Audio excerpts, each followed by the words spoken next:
Hey guys, welcome back to Reserved Investments on YouTube. And I want to apologize to all my longtime fans, subscribers, and Patreons out there. Yes, it is true. I am commenting an awful lot on the vintage video game marketplace at present time. And I know some of you have reached out and said, Sean, we are so sick of hearing you talk about video games and nothing but collectible video games on this channel. I get it.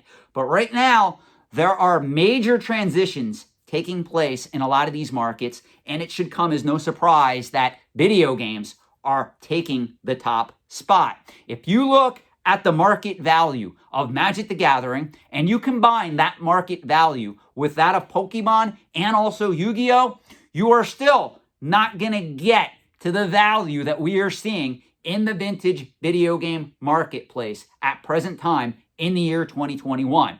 We just had the massive heritage sale, of which a first edition copy of The Legend of Zelda, graded by WATA in 9.0 condition, sold for $870,000. Then, in that same sale, we had the Super Mario 64 game that was graded by WATA in 9.8 condition with an A++ rating, sell for $1.5 million. Now, we have an unopened copy of Super Mario Brothers from 1985 that just sold to a private collector for $2 million. Now, I want to talk about this because this is how screwed up this marketplace is. And again, I'm going in a different direction than most YouTubers here. I want you guys to know this. This particular game sold through Rally. Now, if you don't know who Rally is, they are a fractional share company in the overall collectibles trade. I've talked an awful lot in this channel about fractional share collectible investing and why I am against it. There's companies like Mythic Markets, there's companies like Rally, there's companies like Otis Investments that all partake in this interesting new opportunity. Notice I am rolling my eyes when I'm stating that. And what they're doing is they're going to the market, they're buying up these collectibles, and they are slicing the collectible up, not literally, but behind the scenes, and they are selling shares of this collectible to the average Timmies, Kimmies, and Poindexters out there who don't have the money to play in this market big time, meaning they can't go to the market themselves. They don't have 50, 100,000, in some cases $1 million to buy some of these rare collectibles. So they're going through a lot of these companies that are selling shares of these items. Now, bear with me here.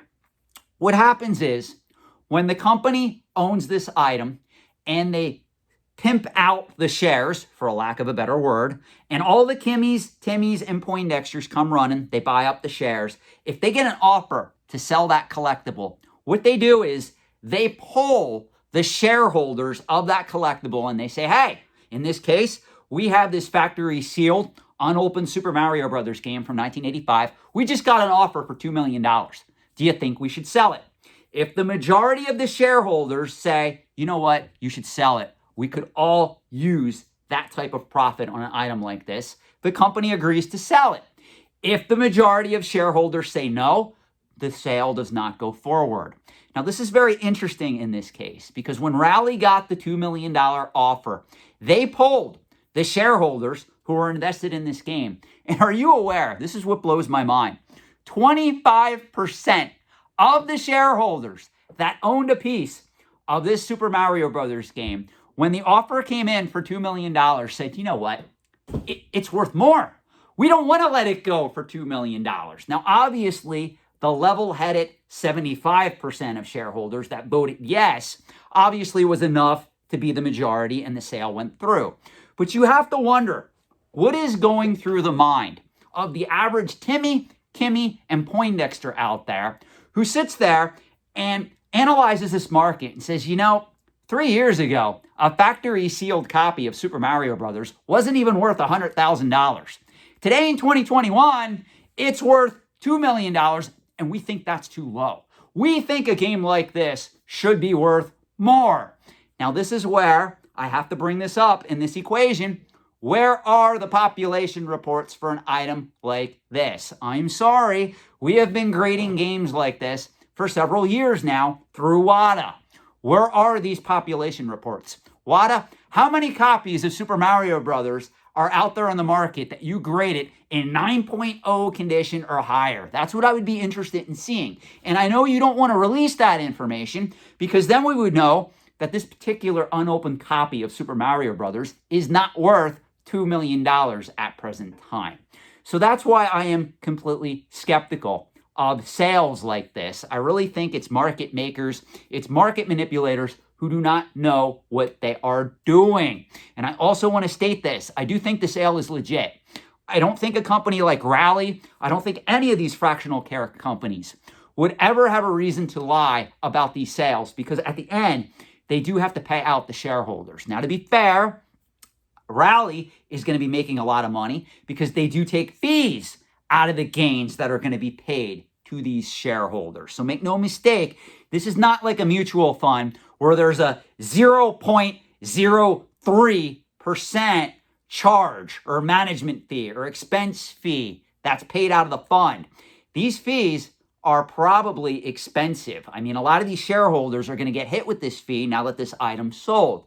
But what I will tell you is, I really find it funny that in the year 2021, rather than taking the time to analyze these markets, a sale price comes into the fold where this item is valued at $2 million and nobody questions it. Only 25% of these people say, hey, that's too low. We really think this game should be worth $5 to $10 million or more. It's a cultural icon. I'm sorry, guys.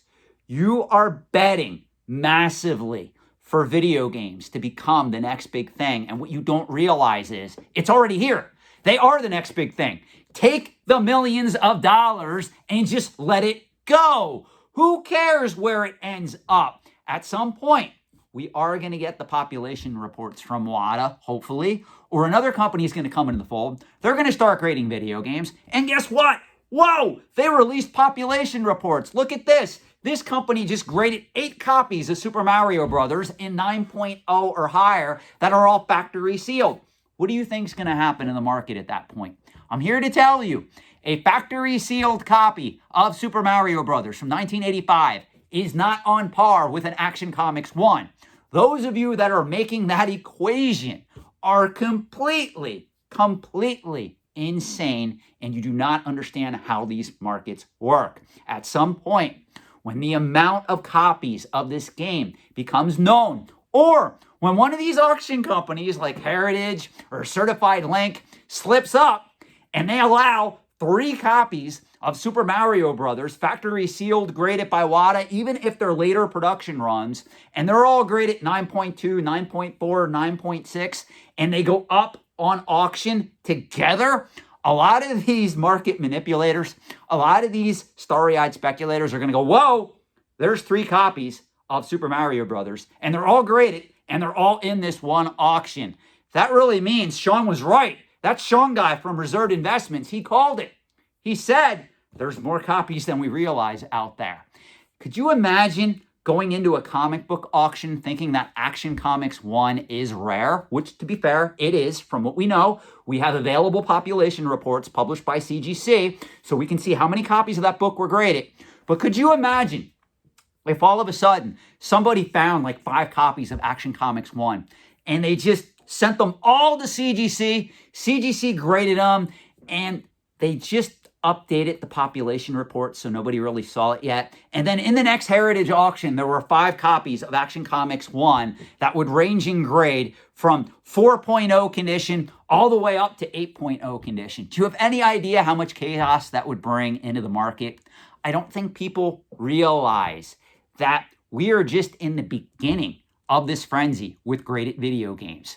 At some point, if it does take hold, you're going to see more of these collections surface. And I don't think that people realize that. Even in the year 2021, we're still finding rare coins. We're still finding rare comic books. We're still finding rare antiques. A lot of this stuff that everybody claims is truly rare and historic or one of a kind.